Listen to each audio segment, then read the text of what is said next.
من هنا كانت النهاية بإحراز الترجي الرياضي التونسي على البطولة رقم 25 في تاريخ الخزينة الترجية بعد موسم أكيد أنه باش يبقى في البال، بما أنه عرف منافسة كبيرة من القرش البنزرتي إلى حدود الأمتار الأخيرة من مسابقة موسم 2011-2012.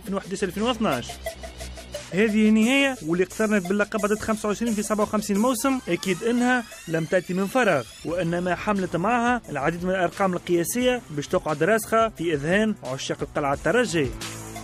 رقم قياسي جديد اللي هز أطول بطولة، نهزوا أطول بطولة في العالم الحمد لله. موسال صعيب هو الريزيستانس مونتال بصراحة.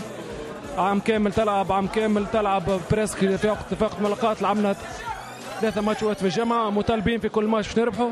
الحمد لله الأولاد كانوا رجال، الأولاد الكل تعبنا عليه اللقب هذا. ترجي كبير ومستانس بالألقاب.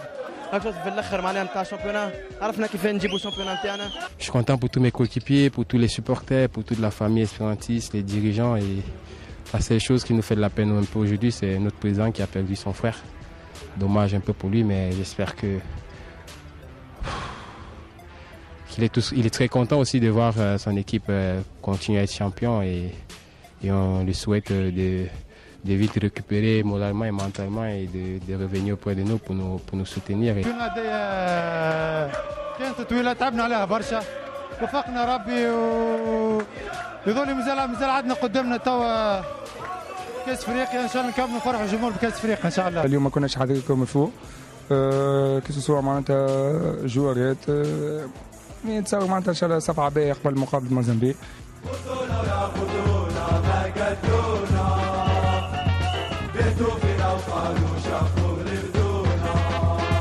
الترجي يبقى وفي في عادته مع الانجازات التاريخيه، بما انه هذه البطوله هي الرابعه على التوالي منذ موسم 2008-2009. واكيد انه جمهور الترجي يتذكر 7 ألقاب متتاليه من موسم 98 الى موسم 2004. البطوله الرابعه متاعنا على التوالي، وهي اللي هي مهم جدا، واللي هي رساله للي شكوا الكل في البطولات السبعه اللي تحصلنا عليهم مع سيسليم شيبوب. هذه معناها نحاولوا باش نسكتوهم شويه ويحاولوا باش ينساو الحكايات هذه والتعلات هذه، وانه الترجي معناها قادر باش يهز بطولات في اي وقت ومع اي كان. ابناء المدرب نبيل معلول فازوا في هذا الموسم في العاصمه على كل المنافسين باستثناء الملعب التونسي ونادي البنزرتي، باعتبار انه الاخير فاز على الاحمر والاصفر ذهابا وايابا. بنزرتي جات في ظروف معناها استثنائيه بالنسبه للترجي الرياضي التونسي، جمعتها معناها وقع معناها الاستغناء على ديكاستير.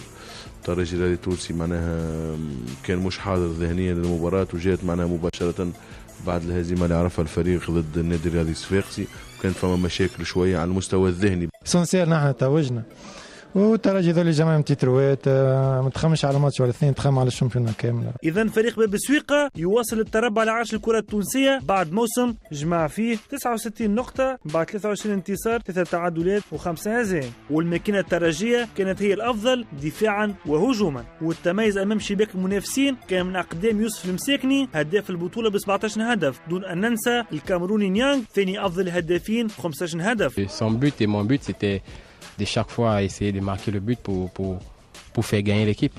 Donc, c'est pas une question de concurrence, c'est un coéquipier, je suis pas en concurrence avec lui. وتبقى نقطة قوة الترجي هي الكرات الثابتة برصيد 11 هدف، منهم 7 أهداف بالراس. On est bien, on a déjà un Walid qui saute haut et qui est grande taille. Et on travaille beaucoup plus à l'entraînement, on travaille, et quand tu travailles à l'entraînement, tout est bénéfique au jeu du match. حاجه باهيه يظهر لي باش تشوف في سيزون كامله ماركه 13 بونتو بالراس، معناها هذه يظهر لي تسمى من نقاط القوه نتاعنا. ان شاء الله نكملوا هكا، وان شاء الله نماركيو كسوا بالبلاريتي ولا حاجه، يعني نوعوا في الاهداف نتاعنا. ما ركزناش احنا تركيز خاص على الكره الثابته، عندنا لعب جماعي نتاعنا قاعدين نلعبوا فيه، معناها سجلنا كل انواع الاهداف في الموسم هذايا، الاهداف اللي موجوده الكل سجلناهم. حاولنا باش ننوعوا في التنظيم الهجومي نتاعنا حسب الادفيرسير، حسب نقاط قوه الادفيرسير. زملاء بن شريفية خاضوا الموسم هذا 73 لقاء بين بطولة والتشامبيونز ليج افريقية بقيادة زوز مدربين هما السويسري ميشيل ديل ونبيل معلول، فهل يضيف معلول ثاني لقب افريقي ليه مع الترجي مع لقب البطولة.